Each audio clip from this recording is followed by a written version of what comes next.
Hello everyone, my name is Sebastian. I am a Colombian refugee studying currently in the Professional Certificate for Refugees in Sciences Po in Paris. I am an advocate for the Pact for Equality. I am fighting particularly against discrimination towards the LGBTIQ community and migrant community, refugees in particular, because throughout my life I have faced lots of discrimination due to the fact that I am gay.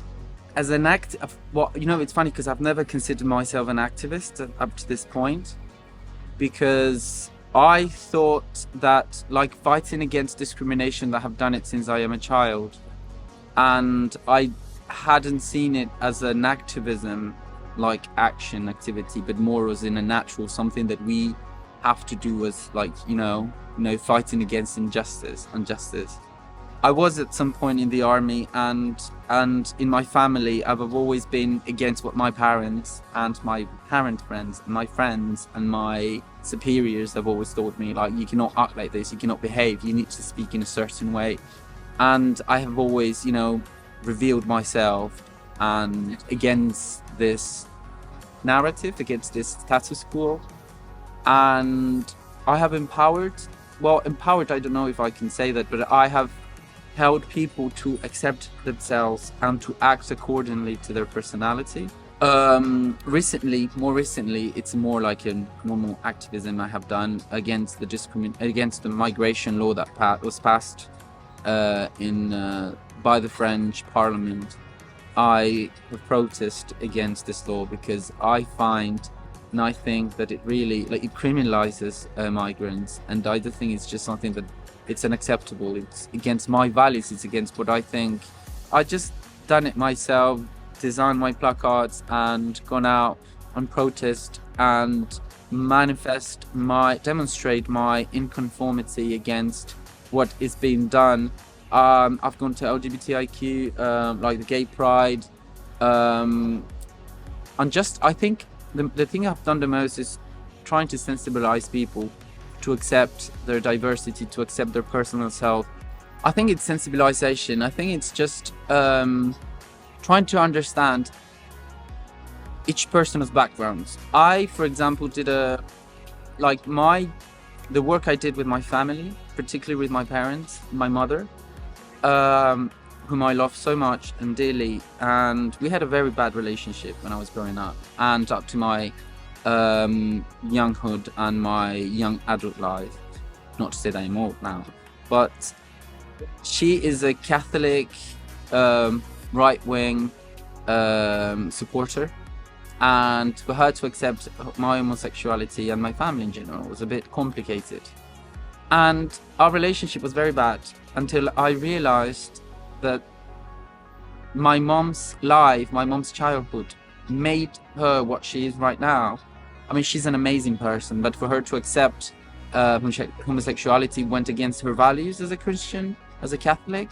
So me understanding this part of her life, like, for her to accept it was denying all that she has lived up to that point, really gave me a starting point into how to approach her and how to change her her mentality towards homosexuality. And now my mom, it's a great LGBTI supporter.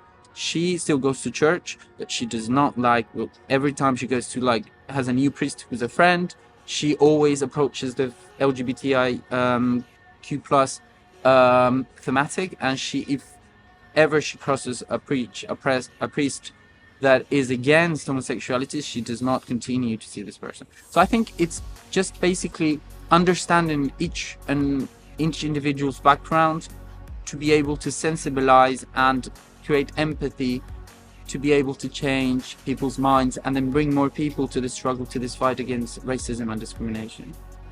I think another question that could be asked is, how would they approach? I mean, it's very easy to have supporters. I mean, to work with people who support the LGBTIQ community, specifically or people who support anti-racism movements. But approach them is very easy. But how do you approach people who do not believe this happens? Because I think many people would consider themselves as anti-racism, but many people do things that are racist. How do you convince people that what they are doing is a racist action and belief?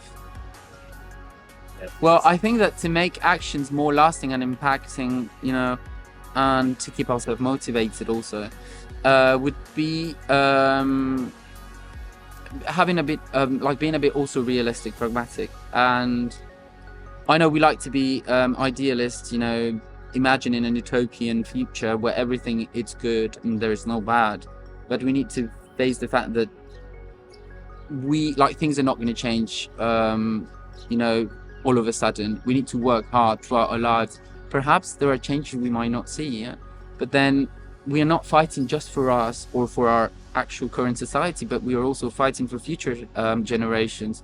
And when we bear this in mind, I think we will not get first disappointed every time we lose a battle, but we will just continue to be motivated, because we know that what we're doing, it's gonna at some point help lots of people, if not now, perhaps in a couple of years, and perhaps in much more years to come.